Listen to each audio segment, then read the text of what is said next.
Quiero compartir con vosotros, hermanos, esta mañana el título de la reflexión es, no sé si habéis oído hablar del pecado original. ¿Sabéis lo que es el pecado original? Sí, todos creo que ese es un concepto que la Iglesia Católica deja muy clara desde el principio. Pero si alguien tiene alguna duda, pues digamos que el pecado original es el que heredamos desde Adán y que nacemos con esa tendencia hacia el pecado.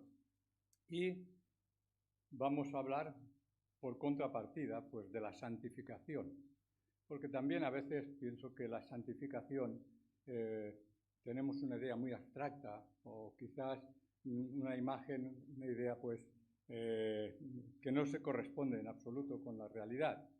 Y justamente esto es lo que hemos podido venir estudiando los jueves en el estudio bíblico cuando estudiamos Levítico, pues que tenemos una idea de que Levítico son todo leyes y son ordenanzas, y es muy aburrido porque las leyes y las ordenanzas pues nos resultan no muy agradables.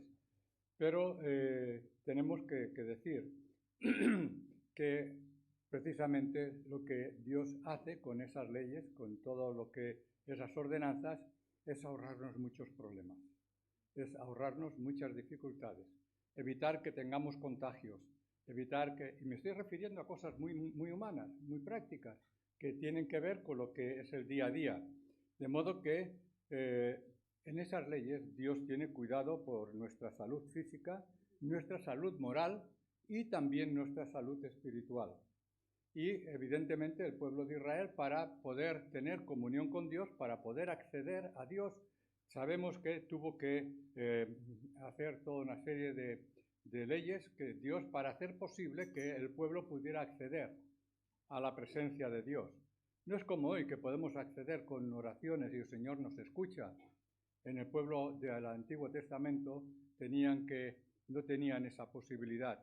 De modo que Dios tenía un propósito que ha llegado hasta nosotros, que es el que viniera su Hijo Jesucristo y ocupara nuestro lugar en la cruz.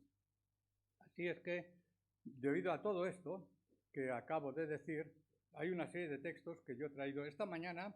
Más que hablar yo, vamos a dejar que hable la Biblia, porque son cosas tan importantes que quedan muy claras en la Biblia. Y veremos 10 aspectos sobre el pecado original que están en la Biblia, que denuncian cuál es nuestra situación, y después veremos otros 10 cosas que Dios ha hecho para solucionar el problema que tenemos todos nosotros de acceder ante el trono de la gracia.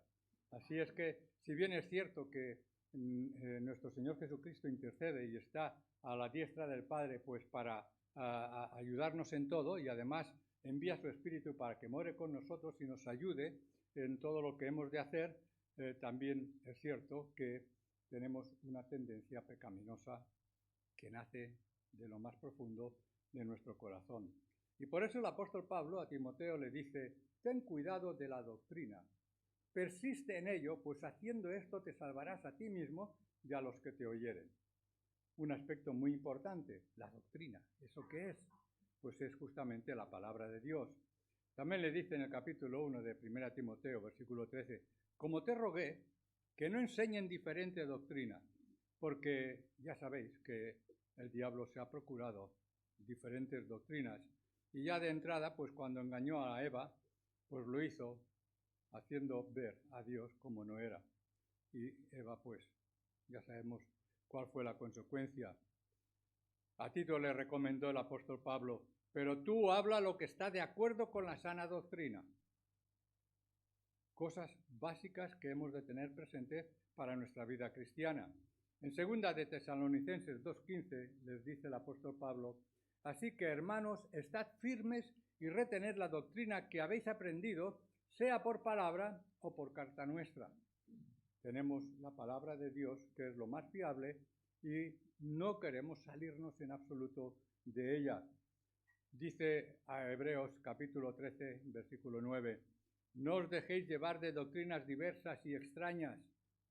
Tenemos que tener los ojos bien abiertos, porque el diablo continuamente está intentando engañarnos con doctrinas extrañas. También le dice el apóstol Pablo a los romanos: pero gracias a Dios que habéis obedecido de corazón aquella forma de doctrina a la cual fuisteis entregados. Hay un reconocimiento de aquellos creyentes que viven fieles a la palabra de Dios. Y en el 1 Corintios el mismo apóstol Pablo nos dice, para aclarar definitivamente lo que es el pecado original, así también está escrito en 1 Corintios 15:45, fue hecho el primer hombre, Adán, alma viviente. El postrer Adán, nuestro Señor Jesucristo, espíritu que da vida. Hermanos, este es el resumen de lo que nos muestra la palabra de Dios respecto de cuál es nuestra condición, nuestra situación, nuestra tendencia a aceptar cosas que no vienen de la palabra de Dios, pero al mismo tiempo el Espíritu de nuestro Señor Jesucristo que mora en nosotros nos da vida, vida auténtica. Bueno, podemos decir, hermanos, que la santidad está en la profecía, que la santidad grita de una forma potente a través de la ley. También habla de una forma sencilla y suave en las narraciones que encontramos en toda la palabra de Dios. También la santidad está en las promesas de nuestro buen Dios. Suplica en las oraciones. Eso le pedimos: Señor, ayúdanos a serte fieles. Ayúdanos. Yo creo que todos los creyentes tenemos de una forma continua en nuestras oraciones, sea para comer, sea cuando salimos de casa, sea donde sea. Señor, ayúdame. Necesitamos la ayuda de nuestro Dios. Oramos. También la encontramos en la poesía de la Biblia. La encontramos en los salmos. Y se expresa de una forma especial en aquellas cosas que son tipos, que hablamos los tipos del Antiguo Testamento. Podemos verlo en las imágenes que podamos imaginar de lo que radia de la palabra de Dios. Lo encontramos en el lenguaje. En todas partes podemos ver que la santidad es una necesidad que hemos de vivir todos los creyentes. Santidad, sed santos, porque yo soy santo. La santidad el Señor nos la exige, pero ¿es posible que seamos santos? Somos santos, hermanos, porque el Señor aplica el filtro de nuestro Señor Jesucristo a nuestras vidas y somos declarados santos no por nuestras virtudes, sino por la virtud de nuestro Señor Jesucristo alcanzó en la cruz para nosotros.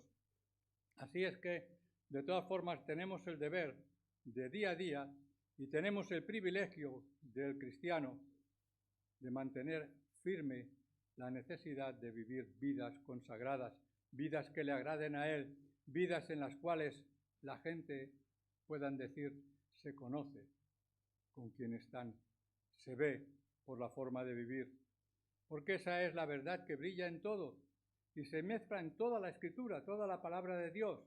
Es la verdad gloriosa que irradia, que susurra, que canta una y otra vez y que realmente debemos de tener presente en nuestra vida.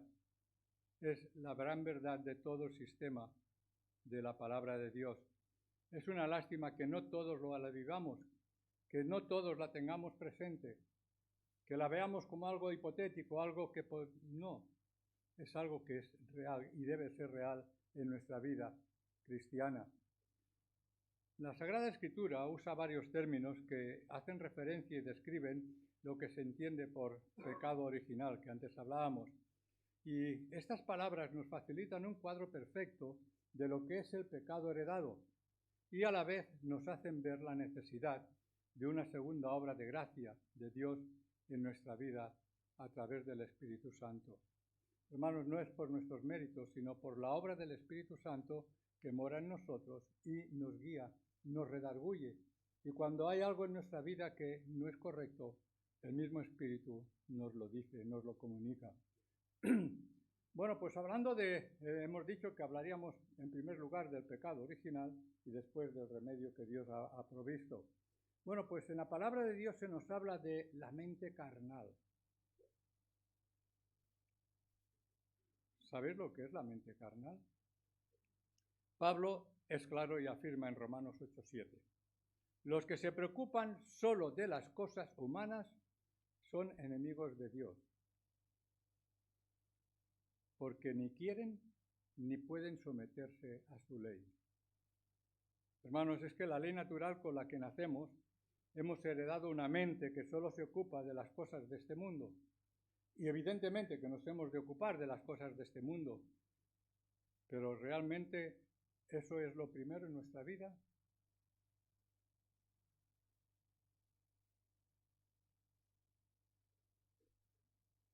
Bueno, pues la palabra de Dios nos habla de una forma clara. Hemos de atender nuestro trabajo, hemos de atender nuestros hogares, hemos de atender tantas cosas, pero no podemos abandonar en último lugar a las cosas de nuestro Dios. Y sin darnos cuenta muchas veces el trabajo, las obligaciones, la serie de cosas hacen que nos olvidemos. Y muchas veces amanecemos por la mañana y decimos, oye, anoche me dormí, no pude orar. Anoche, ¿no os ha ocurrido? A mí sí. Bueno, es una pequeña cosa, un pequeño detalle, pero realmente es algo que debemos de considerar en nuestra vida. ¿Dónde está el Señor en nuestra vida? Quizás estamos atendiendo muchas cosas, pero al Señor, bueno, la ley de pecado y de muerte, dice el apóstol Pablo en Romanos 7:23, y está hablando de sí mismo, pero veo en mí otra ley, que se opone a mi capacidad de razonar. Es la ley de pecado que está en mí y me tiene preso. El apóstol Pablo habla en estos términos. Reconoce la situación en la que mientras estemos en este cuerpo nos encontramos. Y en el capítulo 8, versículos 1 y 2 dice, así pues ahora no hay ya ninguna condenación para los que están unidos a Cristo Jesús, porque la ley del Espíritu que da vida en Cristo Jesús te ha liberado de la ley del pecado y de la muerte. Hermanos, nuestro Señor Jesucristo, si está centrado en nuestra vida de forma adecuada, nos libera de esa ley destructora que es la ley del pecado, a la cual el viejo hombre, este cuerpo, nos empuja. En tercer lugar, podemos ver también que nos dice que somos carnales o muchas veces somos niños en Cristo. En primera de Corintios, capítulo 3 y versículo 3, dice el apóstol, y si reparto entre los pobres cuanto poseo, y aun si entrego mi cuerpo para tener de qué enorgullecerme, pero no tengo amor, lo sabemos de memoria, de nada me sirve, ¿verdad? Y en el capítulo 7, versículo 14, dice, sabemos que la ley es espiritual, pero yo, en mi condición humana, estoy vendido como esclavo al pecado. Insisto que es el apóstol Pablo que habla en primera persona. Estamos vendidos al pecado. ¿Y qué es estar vendido al pecado? ¿Qué es el pecado? Pues ya lo hemos dicho muchas veces, ¿verdad? Es tener allí un blanco y lanzar la flecha y no dar en el blanco. Es saber lo que tenemos que hacer y no tener la capacidad de hacerlo. Eso es pecado delante de Dios. Así es que muchas veces somos auténticos niños en Cristo y no maduramos, porque sabemos que la ley es espiritual, pero yo soy lo que soy. También sabemos que la palabra de Dios, el Nuevo Testamento, nos habla de la carne, no la que venden en el mercado, no la que compramos para comer. Evidentemente está hablando de la realidad de Gálatas 5:17, dice el apóstol, porque los malos deseos están en contra del Espíritu, y el Espíritu está en contra de los malos deseos. El uno está en contra de los otros, y por eso no podéis hacer lo que quisierais. Es verdad, vivimos en una contradicción, el mismo apóstol Pablo nos lo está declarando. Sabemos, pero, y siempre tenemos un pero. En el capítulo 8 de Romanos, versículos 3 al 8, dice el apóstol Pablo, porque Dios ha hecho lo que no pudo hacer la ley de Moisés, que era incapaz de hacerlo a causa de la debilidad humana. Dios envió a su Hijo en la misma débil condición de todos los hombres pecadores y como sacrificio por el pecado, para de este modo condenar al pecado en la propia debilidad de nuestra condición. Quisiera leer esto despacito, hermanos, porque creo que el apóstol Pablo habla muy claro acerca de lo que Dios ha hecho debido a nuestra condición y está declarando cuál es nuestra condición, cuál es lo que, cómo somos. Y dice, y lo hizo para que podamos cumplir lo que la ley exige, pues ya no vivimos conforme a la naturaleza del hombre pecador, sino conforme al Espíritu. Punto y seguido. Y os dejo pensar, hermanos. ¿Vivimos conforme al Espíritu? Estamos delante de Dios, ¿eh? No, la respuesta nos la da el Señor. No, a nadie le importa lo que el Señor nos dice a cada uno. Los que viven conforme a lo débil de la condición humana se preocupan solo de las cosas humanas, pero los que viven conforme al Espíritu se preocupan de las cosas del Espíritu. Ahora bien, preocuparse solo de lo que es humano lleva a la muerte. En cambio, preocuparse de las cosas del Espíritu lleva a la vida y la paz. Los que se preocupan solo de las cosas humanas son enemigos de Dios porque ni quieren ni pueden. Hemos citado este versículo, ¿verdad? Por eso los que viven sometidos a los deseos de la débil condición humana no pueden agradar a Dios. ¿Cómo vivimos? Nuestra vida es una alabanza a nuestro Dios. Porque si vivimos pensando y sometidos a las cosas terrenales, no venimos a la casa del Señor. Hoy ha dado la casualidad de que muchos hermanos están fuera y no pueden, y echamos a faltar a muchos hermanos, ¿verdad? Son fuerzas mayores, pero hay personas, hay hermanos que no sienten la necesidad de ocupar su lugar. Es lo que en la Biblia habla de vivir vidas carnales. Es vivir como viven los animales. ¿Cómo viven los animales?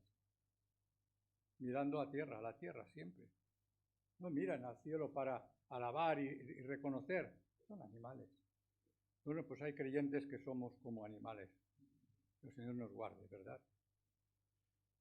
En quinto lugar tenemos el hombre viejo. Ese hombre viejo del cual no podemos desprendernos. El apóstol Pablo lo habla en Efesios 4:22. En cuanto a vuestra antigua manera de vivir, despojaos de vuestra vieja naturaleza, que está corrompida por los malos deseos engañosos. Y en Romanos 6:6 nos dice, sabemos que aquello que antes éramos fue crucificado con Cristo para que el poder de nuestra naturaleza pecadora quedase destruido y ya no siguiéramos siendo esclavos del pecado. Hermanos, más claro yo no lo sabía decir. La palabra de Dios nos habla de forma muy clara. Y en Colosenses 3:9 nos habla de otro matiz de ese viejo hombre. No os mintáis unos a otros, Colosenses 3:9, puesto que ya os habéis librado de vuestra vieja naturaleza y de las cosas que antes hacíais. ¿Qué hacíamos antes? Bueno, especialmente los hijos de creyentes tenemos dificultades con estos textos, ¿verdad? Porque no tenemos un pasado borrascoso, hemos vivido siempre pues en las cosas del Señor,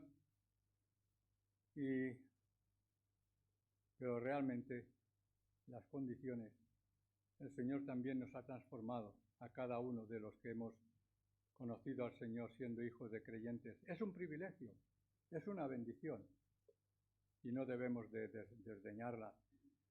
La verdad es que no hay nada nuevo bajo el sol.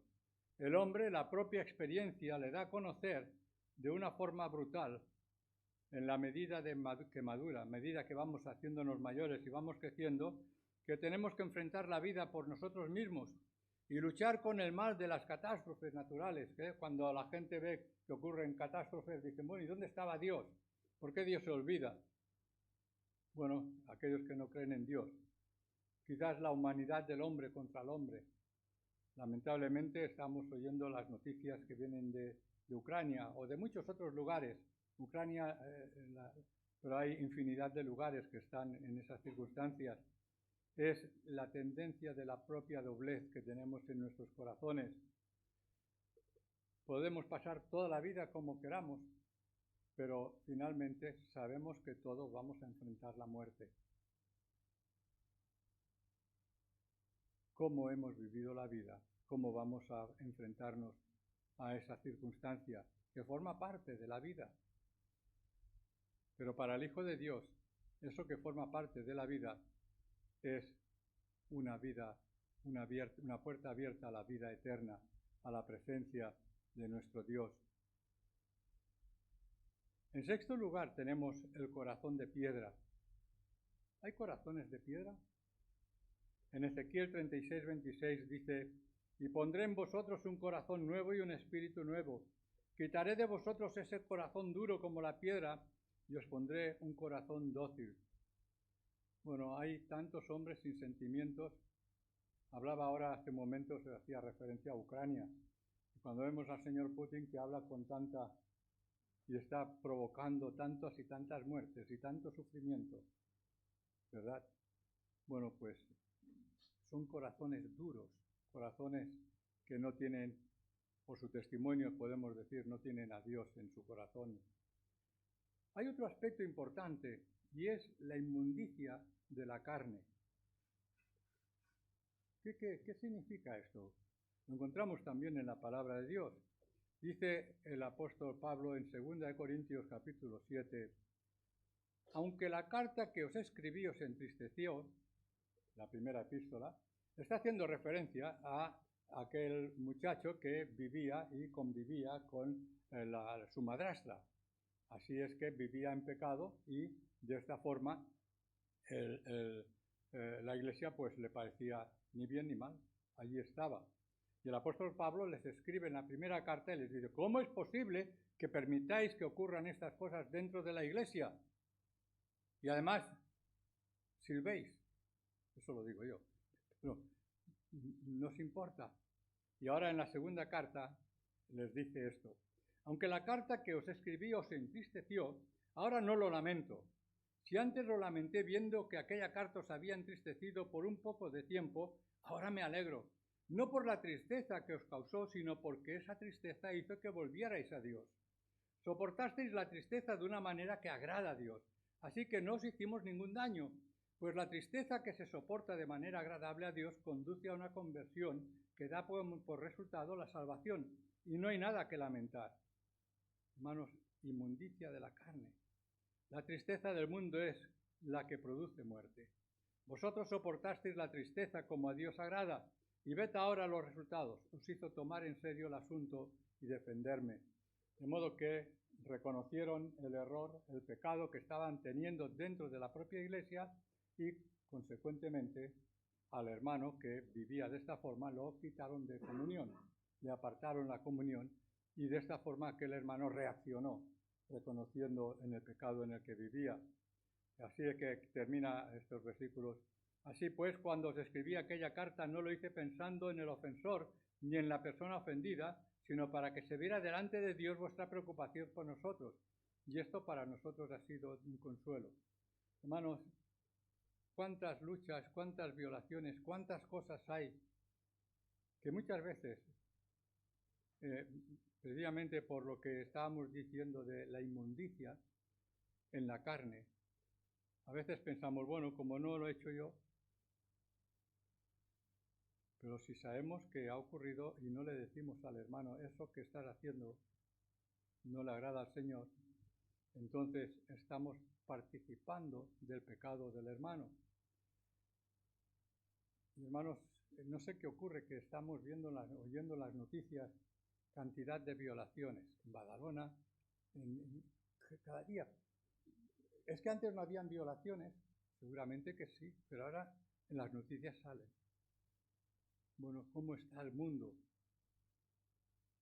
¿Cómo luchan muchas personas? Ayer vimos un espectáculo tremendo, ¿verdad? Con Barcelona y la alcaldía y esos cambios.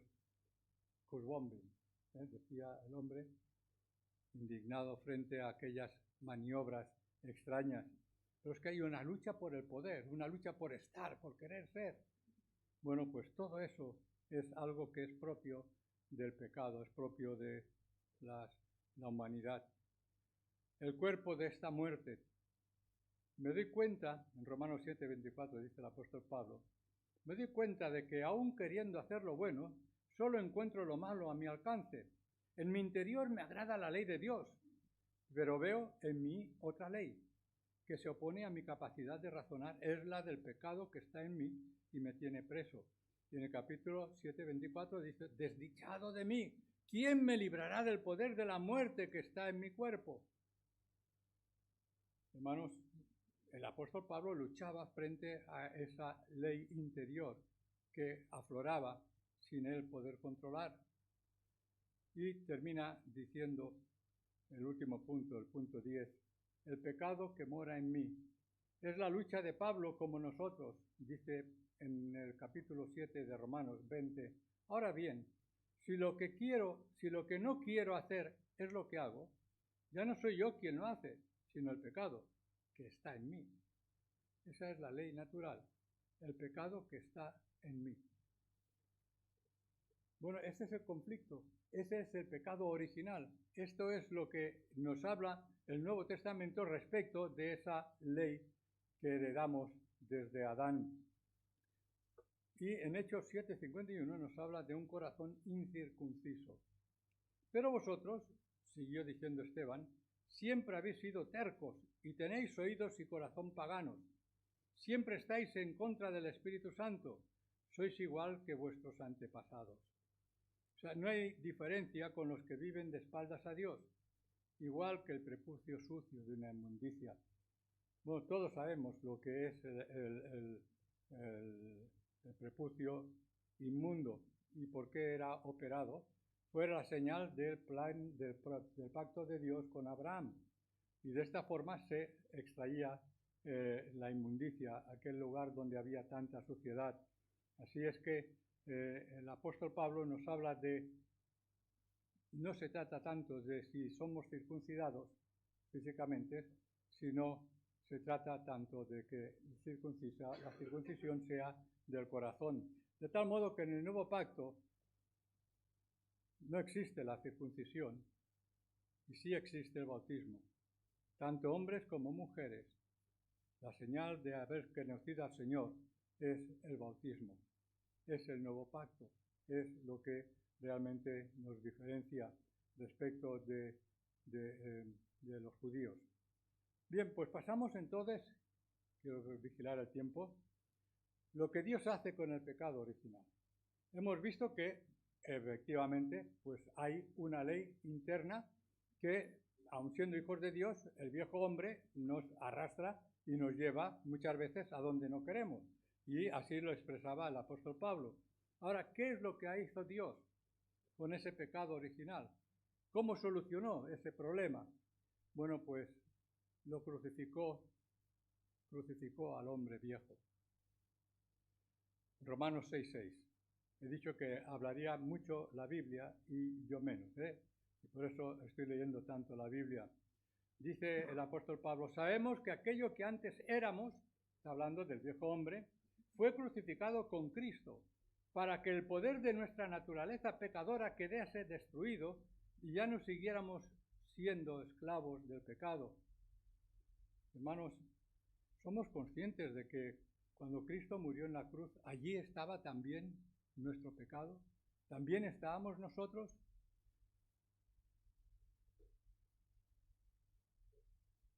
Bueno, esto es algo que debemos de tener presente en nuestra vida.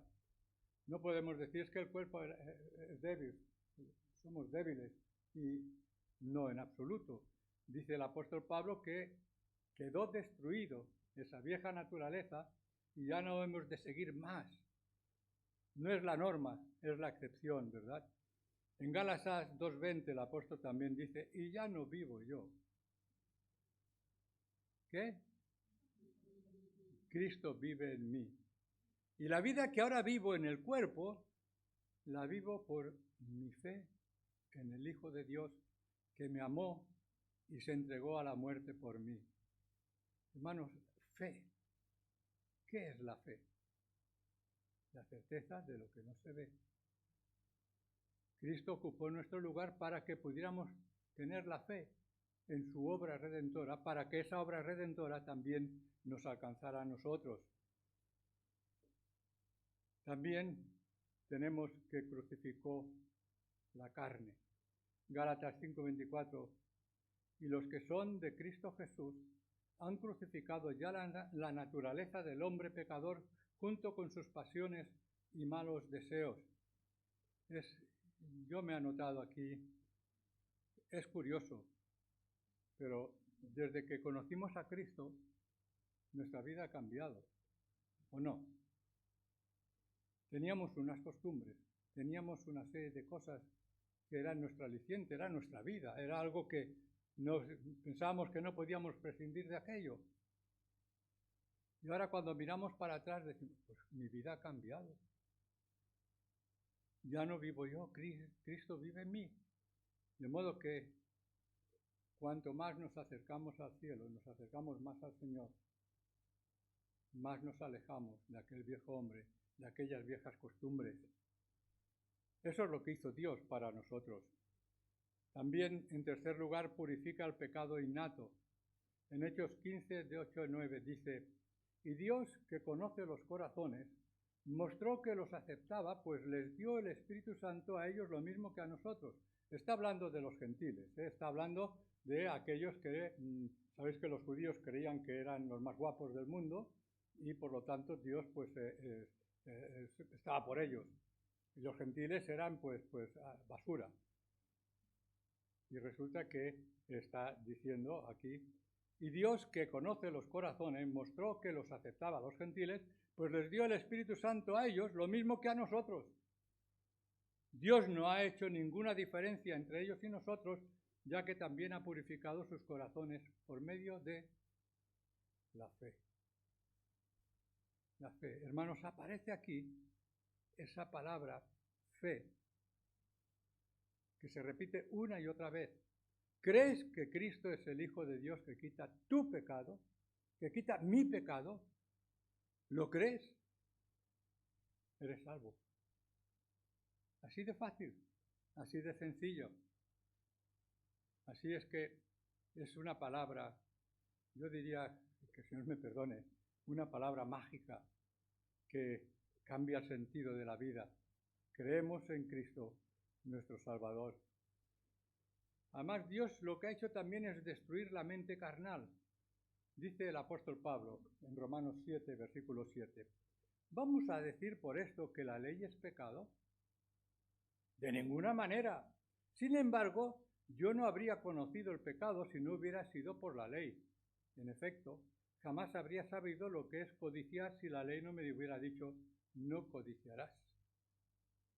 O sea que la ley lo que es un espejo que se pone delante de nosotros. Y muchas veces decimos, cuando se pone el espejo, yo no sé, yo ahora cuando me miro al espejo, con 76 años, ya casi 77, y miro las fotografías cuando era joven, no tenía barriguita, tenía pelo. Bueno, pues hay toda una serie de aspectos que de esa misma manera el espejo revela. Pero la ley de Dios es ese espejo que nos da a conocer la verdad que gobierna nuestra vida. Así es que si no hubiera sido por esa ley, no hubiéramos sabido que éramos tan feos.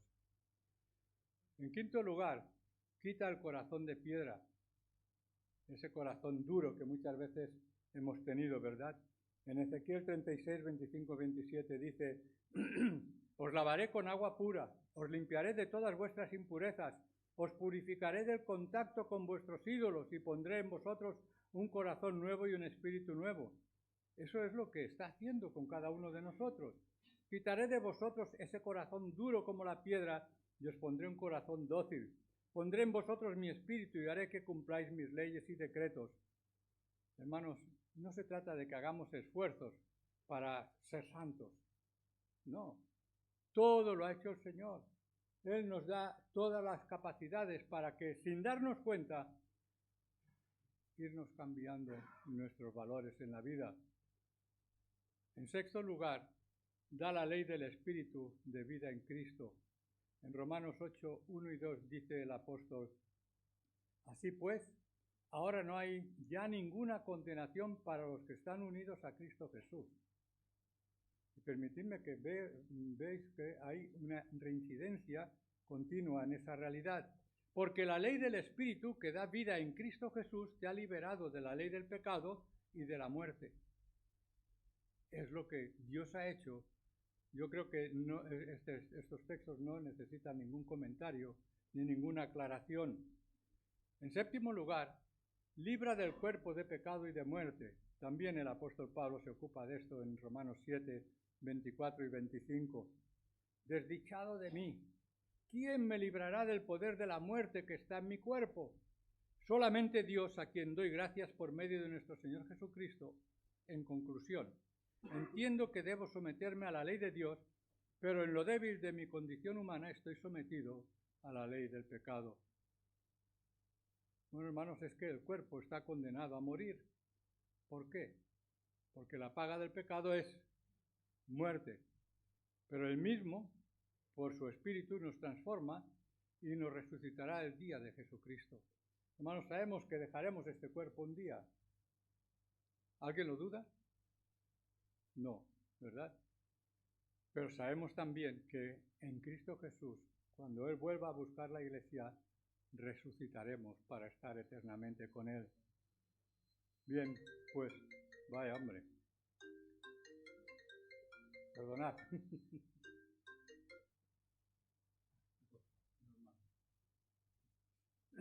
Perdonad, ¿eh? El diablo a veces hace esas cosas. Procura... Bueno, en octavo lugar, estamos terminando ya, ¿eh? Estamos en el octavo punto de lo que hace Dios. Bueno, pues lo que hace Dios es que circuncida el corazón. Antes hablábamos de esto, ¿verdad?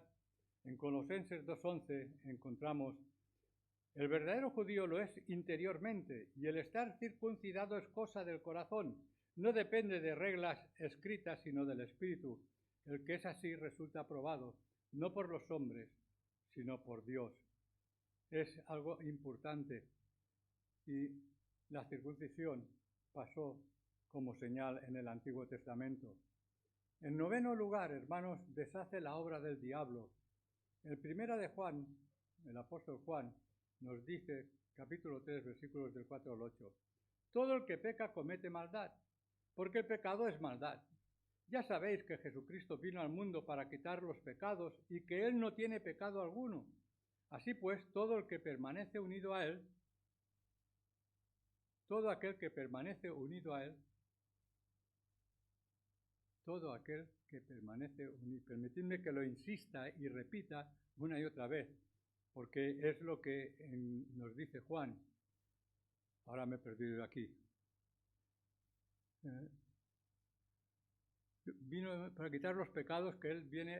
Así pues, todo el que permanece unido a Él no sigue pecando. Pero nadie que peca lo ha visto ni lo ha conocido. Es muy radical, Juan, ¿verdad? Hijitos míos, que nadie os engañe. El que practica la justicia es justo, como Él es justo. Pero el que comete pecados es del diablo, porque el diablo peca desde el principio. Precisamente para esto ha venido el Hijo de Dios, para deshacer lo hecho por el diablo. No puedo añadir nada a lo que dice Juan, hermanos, está muy claro lo que nos está diciendo. ¿Es posible que seamos santos? El pecado original, vemos que Dios lo ha solucionado de una forma perfecta, pero cuando pecamos, estamos sirviendo al diablo, no a Dios, y estamos entristeciendo al Espíritu Santo, que además mora en nosotros. Y el punto 10 dice: da los frutos del Espíritu. ¿Os suenan estas palabras? En Gálatas 5, 22, 24 dice Pablo: en cambio el Espíritu da frutos de amor, alegría y paz, de paciencia, amabilidad y bondad, de fidelidad. Repito, los frutos del Espíritu: humildad y dominio propio. No hay ley que condene cosas como estas. Y los que son de Cristo Jesús han crucificado ya la naturaleza del hombre pecador junto con sus pasiones y malos deseos. Lo que pasa es que muchas veces el viejo hombre aflora. ¿Cuántas veces nos hemos visto avergonzados por reacciones que hemos dicho, pues no entiendo cómo he reaccionado así, no sé por qué he hecho esto. Cuando sea así, no dudemos en pedir perdón primero al cielo y después a la persona a la cual hemos maltratado, porque el Hijo de Dios los que son de Cristo Jesús han crucificado ya la naturaleza del hombre pecador junto con sus pasiones y malos deseos. En definitiva, hermanos, y termino, el único remedio para el pecado original es la santificación. Vivir de acuerdo a la voluntad de Dios. Que el Señor nos bendiga y su Espíritu nos ayude. Amén.